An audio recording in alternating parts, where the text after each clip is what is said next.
పవన్ కళ్యాణ్ నిన్న మీటింగ్లో మాట్లాడుతూ చివరిగా ఒక చిన్న మాట అన్నాడు. నేను తల్లిదండ్రులకి ఒక చిన్న విజ్ఞప్తి చేస్తున్నాను. మీ పిల్లలు 20 సంవత్సరాలు వచ్చే వరకు 25 సంవత్సరాలు వచ్చే వరకు మీరు చాలా జాగ్రత్తగా వాళ్ళని గమనిస్తూ ఉండండి.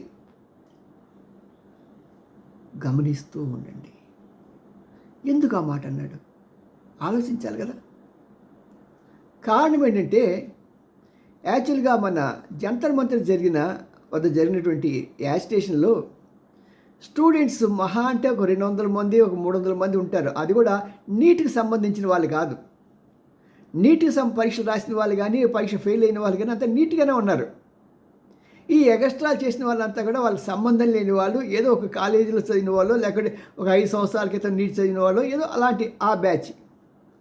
మిగతాదంతా బ్లేడ్ బ్యాచ్, గంజాయి బ్యాచ్. చూస్తున్నాం కదా. మన గుడిగావ్ నుంచి ఒక అమ్మాయి అమ్మాయి ఒక తల్లి కూడా ఫోటోలు పెడుతున్నారు.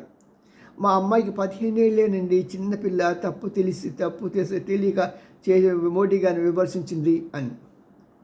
మరి ఈ అమ్మాయికి 15 సంవత్సరాలే అయినా సరే గుడిగావ్లో ఒక సెలూన్లో పనిచేస్తూ నెలకి 15,000 నుంచి 25,000 సంపాదిస్తున్నది. మరి 15 సంవత్సరాల అమ్మాయి సంపాదించకూడదు కదా, బాల కార్మికురాలు అవుతుంది కదా. అంటే వాళ్ళ అమ్మాయి యొక్క ఆధార్ కార్డులో అమ్మాయి యొక్క వయసు 25, 27 ఉంది. ఇలాగ ఏదో రకంగా ఆ సమస్య నుంచి బయటపడాలనే ఉద్దేశంతో తల్లిదండ్రుల సహాయం తీసుకుని ఆమె అలా చెప్పడం జరిగింది. పేరెంట్స్ కూడా పిల్లలు బయటికి వెళ్తున్నప్పుడు ఎక్కడికి వెళ్తున్నావు, ఏం చేస్తున్నావు అని అడగాలి. అడిగితే చెప్తారేంటండి, బలెటోరే, మీ కాలం మా కాలం అనుకున్నారా అంటారు. నిజమే, కాలం మారింది. ఈ మారిన కాలంలో ఎవరు సమాజంలో చెప్పట్ల. నీకెందుకు, ఎక్కడికో, నువ్వు వస్తావా? ఎంత నిర్లక్ష్యంగా పిల్లలు మాట్లాడుతున్నారంటే అంత నిర్లక్ష్యంగా మాట్లాడుతున్నారు. అప్పుడు తల్లిదండ్రులు ఏం చేయాలి? ఎవరి దగ్గర డబ్బు ఆడుతుంటేనే కదా ఈ నిర్లక్ష్యం వస్తుంది. వాడికి ఈ ఫీజు కట్ చేయాలి. అమ్మా నాన్నలు ఇద్దరు కూడా డబ్బులు ఇవ్వటం మానేయాలి. వాడికి కారు ఇవ్వటం కానీ, మోటార్ బైక్ ఇవ్వటం కానీ కంప్లీట్ కట్ చేసేయండి. ఎంతకాలం ఆ యొక్క ఫ్రెండ్స్ బండి మీద వెళ్తారు? ఫ్రెండ్స్ కూడా ఒకసారి 2 సార్లు చేస్తారు, కానీ మూడోసారి ఏంటంటే బాబు నేనే రోజు నేను తీసుకెళ్ళాలా అని వాడు ఆ వీడియో వేసుకుంటూ చేస్తారు. అలా కాని పరిస్థితుల్లో ప్రభుత్వం కూడా ఒక చట్టం తీసుకురావాలి. మరి మీరు ఎంతమంది గ్రామీణ వాతావరణం వచ్చారో తెలియదు, కానీ నేను ఒక రైతు కుటుంబం నుంచి రావటం మూలంగా ఈ గ్రామీణ వాతావరణంలో ఉన్న సంగతి నాకు తెలుసు. మా పల్లెటూరులో ఏమవుతుందంటే ఒక ఎద్దు సరిగ్గా అది మాట వినకపోతే దానికి అచ్చు వేసి వదిలేస్తారు. దాని మీద మార్క్ ఉంటుంది, నల్లటి మార్క్ మీరు చూడండి. అరే బాబు ఇది అచ్చు వేసిన ఆంబోతురా అని. అందుకని మన ఊళ్ళో గ్రామాల్లో అంటారు, వాడేంటారు బాబు వాళ్ళ అబ్బాయి అచ్చోసిన ఆంబోతులా రోడ్డు మీద తిరుగుతున్నాడు అని. ఈ అచ్చోసిన ఆంబోతుని ఎవరు కొట్టకూడదు, ఎందుకంటే అది దేవుడికి సమర్పించిందిగా భావించి మన భారతదేశంలో గోవుకున్న విలువను బట్టి ఆ ఎద్దు కూడా అలాగే శివుడి రూపంగా భావించి అది చేసి వదిలేస్తారు. కానీ ఇక్కడ ఒక విషయం మీతో పంచుకోక నేను ఉండలేను. మరి ఇది మీకు దోషంగా కనిపిస్తే కనిపించవచ్చు కాక, సెక్సీగా అనిపించచ్చు కాక, ఈ వెళ్ళటానికి ముందు ఏం చేస్తాయంటే ఎద్దుకున్న వృషణాలు ఉంటాయి కదా, బాల్స్ అంటారు కదా, ఆ బాల్స్ని చిత్త కొట్టేస్తాడు దానికి మత్తు మంది ఇచ్చి. అంటే ఇంకా అది దాని పౌరుషాన్ని తగ్గించేయడానికి, దాని పౌరుషాన్ని చిత్త కొట్టేయడానికి. అప్పుడు లేకుంటే దాన్ని అలా వదిలేస్తే ఏమవుతుందంటే మనం ఇప్పటికీ కూడా హైదరాబాదులో లేకపోతే ఇంకో చోట ఈ ఎద్దులు వాటి ఇష్టం వచ్చినట్టు శైర వ్యవహారం చేస్తూ ఉంటాయి. పాపం స్కూటర్ తీసుకెళ్తుంటే ఆ స్కూటర్ ఎత్తి పడేస్తే ఒక ముసలాయన కింద పడిపోయి చచ్చిపోయాడు మన ఈ మధ్య. ఆయన ఒక్కడే కాదు, ఎంతోమంది ఇలాంటి జరుగుతూనే ఉన్నాయి.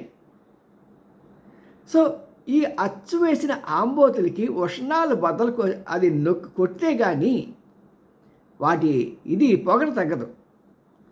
అలాగే మన ఇళ్లలో కూడా ఈ యొక్క పిల్లలు ఎవరైతే మాట వినరో అలాంటి వారికి ప్రభుత్వానికి అప్పగించే వ్యవస్థ ఒకటి మన కేంద్ర ప్రభుత్వం తీసుకురావాలి. దగ్గరలో ఉన్న పోలీస్ స్టేషన్కి మీరు వెళ్ళి ఫిర్యాదు చేసుకోవచ్చండి. మా అబ్బాయి మా మాట వింటలేదు, అబ్బాయి ఏం చేసినా సరే మాకు బాధ్యత లేదు అని చెప్పారనుకోండి, అతనికి ఆ కుర్రాడికి ఎలా బాధ్యత తేవాలో. ఎందుకంటే మనిషికో మాట గొడ్డుకో దెబ్బ అంటారు. గొడ్డులాగా ప్రవర్తించే బిడ్డలకి ఆ దెబ్బ పడితే కానీ వాళ్ళకి రుచి తెలియదు. కాబట్టి దానికి కూడా కొంతమంది సైకాలజిస్టులని, కొంతమంది వాళ్ళని తిరిగి సవ్యమైన మార్గంలో పెట్టడానికి ఒక రిఫార్మర్స్ని పెట్టి ఒక వ్యవస్థను తీసుకురావాలి. ఎందుకంటే వాళ్ళ వయస్సు, వాళ్ళ పెరుగుతున్న వాతావరణం, ప్రత్యేకంగా ఏ ఇంట్లో అయితే పేరెంట్స్ సమయం లేకుండా వాళ్ళు పిల్లలతో సమయాన్ని వెచ్చించకుండా ఉంటారో ఆ కొంపల్లో ఇలాంటి వినాశనాలు జరుగుతూ ఉంటాయి. సాధారణంగా మనం చూస్తాం, మన పని మనిషి ఇళ్ళలో పాపం వాళ్ళు ఏం చేస్తారంటే మగవాడు ఎక్కడికో వెళ్ళిపోతాడు, రిక్షా తొక్కడమో ఆటో తొక్కడమో వెళ్ళిపోతాడు. ఈ భార్య ఏం చేస్తుందంటే పొద్దున 6 బయలుదేరిపోతుంది ఇళ్ళలో పాచి పని చేయడానికి, వాటికి వీటికి. ఇంకా ఇంట్లో ఉన్న పిల్లలకి ఏంటంటే వాళ్ళ ఇష్టారాజ్యం. భార్యాభర్తలు ఇద్దరు వెళ్ళిపోయారు కదా బయటికి, వీడు ఆ టీవీ పెట్టుకొని చూస్తూ ఉంటాడు, ఏ ఛానల్ చూస్తాడో తెలియదు. ఇప్పుడు టీవీ కూడా మానేశారు, ఎదుగుండా సెల్ ఫోన్. 20,000 30,000 సెల్ ఫోన్ కూడా మనకి సెకండ్ హ్యాండ్లో కావాలంటే 5,000కి 10,000కి దొంగ వస్తువులు దొరుకుతూనే ఉంటాయి. దాంతో వాళ్ళు ఇష్టం వచ్చినట్టు చేస్తూ ఉంటారు. ఇది కాకుండా వాళ్ళకు ఎలాగో కింద నేను చచ్చిపోతాను అని చెప్పి గొడవ పెట్టేసి వాళ్ళ బాబు చేత వాళ్ళ అమ్మ చేత ఒక ఎన్ఫీల్డ్ బండి కొనిపిస్తాడు. సుమారు 70-80 లక్షల రూపాయలు విలువైంది. దాన్ని మెయింటైన్ చేసే శక్తి లేదు, బలం ఉండదు, కానీ పెద్ద హీరోలాగా ఫోజు కొట్టారు. మనం ఈ మధ్య చూసాం కదా, కుర్రాడు కొత్తగా ఎన్ఫీల్డ్ డాక్టర్ గారు అబ్బాయి, ఓ రాజకీయ నాయకుడు కొడుకు, దాన్ని కంట్రోల్ చేసే సత్తా ఉండదు, కానీ ఆ బండి మీద వీడు వెళ్ళిపోతూ ఉంటాడు. యాక్సిడెంట్ అయితే అనుకోండి, వాడు చచ్చిపోవచ్చు, లేకపోతే వీడు చచ్చిపోవచ్చు. వాడు చచ్చినా బాధే, వీడు చచ్చినా బాధే. వాడు సస్తే కేసులతో నానా యాగి, వీడు సస్తే కడుపు మంట, కడుపు కోత. మరి ఇలాంటి పరిస్థితిలో ఈ యొక్క ప్రజలందరినీ కూడా ఈ యొక్క ఒక ప్రత్యేకమైన విభాగాన్ని ఏర్పాటు చేయాలి. మనం ర్యాపిడ్ యాక్షన్ ఫోర్స్ అన్నాం కదా, ఇప్పుడు చిల్డ్రన్ యాక్షన్ ఫోర్స్ అనే విధంగా ఒక యాక్ట్ తీసుకొస్తేనే ఇలాంటి వాళ్ళందరినీ సవ్యమైన మార్గంలో పెట్టి వాళ్ళని మళ్ళీ దేశానికి ఉపయోగపడే విధంగా తీర్చిదిద్దడానికి అవకాశం ఉంటుంది. మీరు పాత బడిపత్తుల సినిమా ఎవరైనా చూసారా? చూస్తే మీకు చిన్న ఇన్సిడెంట్ చెప్తాను. ఎన్టీ రామారావు బడిపత్తులుగా యాక్ట్ చేసే దాంట్లో చేసినప్పుడు తన జేబులో నుంచి తీసి పెన్ను పక్కన టేబుల్ పెడితే ఒక కుర్రోడు దాన్ని దొంగిలిస్తాడు. వాడు దొంగిలించాడు అనే సంగతి ఎన్టీ రామారావు కంటే మాస్టర్ గారికి తెలుసు. అయినా సరే క్లాస్ అంతా అయిపోయిన తర్వాత నీకు పెన్ను పెట్టాను రా, ఎవరైనా తీసారా చూసారా అంటే, అబ్బెబ్బే మాకు తెల్లదండి అన్నారు. ఓకే, అందరూ వెళ్ళిపోయాడు, వీడు మాత్రం ఇంకా కూర్చున్నాడు. ఒరే రాముడు రారా, వస్తా, నాకు నీ పెన్ను ఇవ్వను. వాడు ఉచ్చబోసేసుకుంటూ పెన్ను ఇచ్చాడు. నీకు పెన్ను కావాలంటే నన్ను అడగరా, నేను ఇచ్చేస్తా కదా. పోన్లే, ఏదో తప్పు చేసావు, ఇలాంటి తప్పు ఇంకెప్పుడు చేయకు, ఇగో ఈ పెన్ను తీసుకో, చక్కగా రాసుకో అన్నాడు. అంటే తప్పు చేసినా సరే ప్రేమతో వాడి యొక్క తప్పుని అతనికి తెలియజేస్తూ ఇలాంటి తప్పు ఇంకెప్పుడు చేయకు అని ఒక వార్నింగ్ ఇస్తూ ఆ కుర్రాడిని పంపిస్తాడు. పంపించి నాకు ఏమవుతుందంటే ఏళ్ళు గడిచిపోతాయి, మాస్టర్ గారు రిటైర్ అయిపోయారు. ఏదో కేసులో ఈ మాస్టర్ గారు పోలీస్ స్టేషన్కి వెళ్ళాల్సి వచ్చింది. వెళ్తే పాపం అక్కడ ఒక ఎస్ఐ కూర్చొని, సిఐ కూర్చొని, మాస్టర్ గారు పోలీస్ స్టేషన్కి ఎంటర్ అవుతుంటేనే పరుగును వచ్చేసాడు. వచ్చి మాస్టర్ మీరెందుకంటే ఇక్కడికి వచ్చారు పోలీస్ స్టేషన్కి, ఒక కబురు పెడితే నేను వచ్చేవాను కదా. నాయనా నువ్వు ఎవరివి, నేను ఎప్పుడు చూడలేదే అంటే, మాస్టారు మీ జ్ఞాపకం ఉందా, మీ పెన్నుని దొంగతనం చేస్తే అందరిలో నన్ను సిగ్గుపరిచి అవమానపరిచి దెబ్బలు కొట్టుంటే నేను కూడా ఈ రోజున ఒక దొంగలాగా మారి ఉండేవాడిని కదా.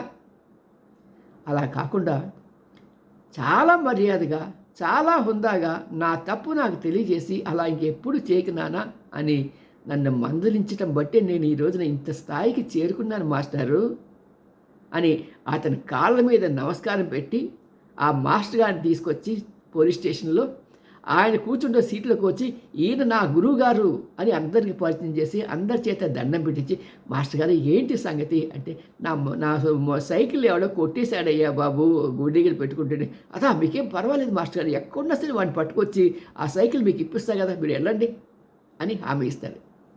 దీన్ని బట్టి మనకు అర్థమైంది అంటే ఇలాంటి వాళ్ళకి కొట్టడం తిట్టడం కాదు, ఇలా చక్కని సంస్కరణలు చేయాలి. బడిపంతుల సినిమాలో ఎన్టీ రామారావు రోల్ ఎలాగుందో అలాంటి రోల్ కలిగే విధంగా వాళ్ళని సంస్కరిస్తేనే ఆ యువత మళ్ళీ మార్గంలోకి వస్తారే కానీ తీసుకెళ్ళి జైల్లో పడేసి వాడు చేస్తే వాడు ఇంకా పెద్ద విలలుగా పెద్ద రోడ్డులుగా తయారవుస్తారు. ఈ రోజున ఇంతమంది దొంగలు ఇంతమంది తయారవడానికి కారణం ఇలా చేయటం మూలంగానే కదా. ఒకసారి అర్థం చేసుకోండి. బట్ తల్లిదండ్రులు మీ బాధ్యత ఉంది. మీ సంపాదన తగ్గినా సరే మీరంతా ఏం చేస్తారంటే మీరు ఉద్యోగం చేసి మా పిల్లలకి మేము ఉండట్లే కదా అని చెప్పి వాళ్ళకి కావాల్సిన మేత అంతా ఇచ్చేస్తున్నారు, చెత్త మేత. అంతేకాకుండా వాళ్ళకి అవసరం లేని విధంగా ఓవర్ ప్యాంపరింగ్ చేస్తున్నారు. అది పని అమ్మాయి అయినా సరే, ఆటో డ్రైవర్ అయినా సరే, తాలూకా ఆఫీస్లో పనిచేసేవాడైనా సరే, ఎవడైనా సరే లంచాలకు వద్దో లేకపోతే మీటర్ తీసేసో ఏదో రకంగా సంపాదించేసి వాళ్ళ పిల్లలకి ఇచ్చేద్దాం, వాళ్ళకి ఏదో చేసేద్దాం అనుకుంటున్నారు. కానీ మీరు ఎన్నిగా చేయాల్సింది మీ సమయాన్ని వెచ్చించండి. మీ పిల్లలతో వాళ్ళు చక్కని మార్గంలో నడిపించండి. మీకు తెలియకపోతే దగ్గరలో ఉన్న ఒక మందిరాన్ని తీసుకెళ్ళండి. మీరు క్రైస్తవులు అయితే దగ్గరగా ఉన్న ఫాదర్ దగ్గర తీసుకెళ్ళి ఫాదర్ గారు ఒక మంచి మాటలు చెప్పండి మా అబ్బాయికి అని చెప్పండి. అలాగే మందిరానికి హిందువులు అయితే మందిరాన్ని తీసుకెళ్ళి పంతులు గారిని అడగండి, 2 మంచి మాటలు చెప్పండి, ఒక మంచి శ్లోకం చెప్పండి అని. కొంతమంది అక్కడ ముసలి వాళ్ళు కూర్చుని ఉంటారు, వాళ్ళ దగ్గర తీసుకెళ్ళి సార్ మీరు పెద్దవాళ్ళు కదా ఏదో ఒక మంచి మాట మా బిడ్డకి చెప్పండి అంటే వాళ్ళు చక్కగా ఆనందంతో చెప్తారు. మరి అలాగా మన పిల్లల జీవితాన్ని మన దశని నిలబెట్టే ఈ యువతరాన్ని మనమే కాపాడుకోవాలి. ఏమంటారు? మీ అభిప్రాయం తప్పక తెలియచేయండి. నేను అంటే వాళ్ళని జైల్లో పెట్టాలి అని తలంపు కాదు, కానీ దీనికోసం ప్రత్యేక వ్యవస్థ ఉండాలి. అత్యవసర ఆంబోతులకి ఎలా మార్కేస్తారో అలాగే వీళ్ళని మార్కేసి మనం చెప్పి పోలీస్ డిపార్ట్మెంట్కి అప్పగించి అది వాళ్ళకి తెలియకుండా వీళ్ళని మార్చే విధంగా ఒక వ్యవస్థను తీసుకురావాలని నేను హృదయపూర్వకంగా కోరుకుంటున్నా. See you me and Ramji, senior journalist, గుడిగంటల TV9. బాయ్.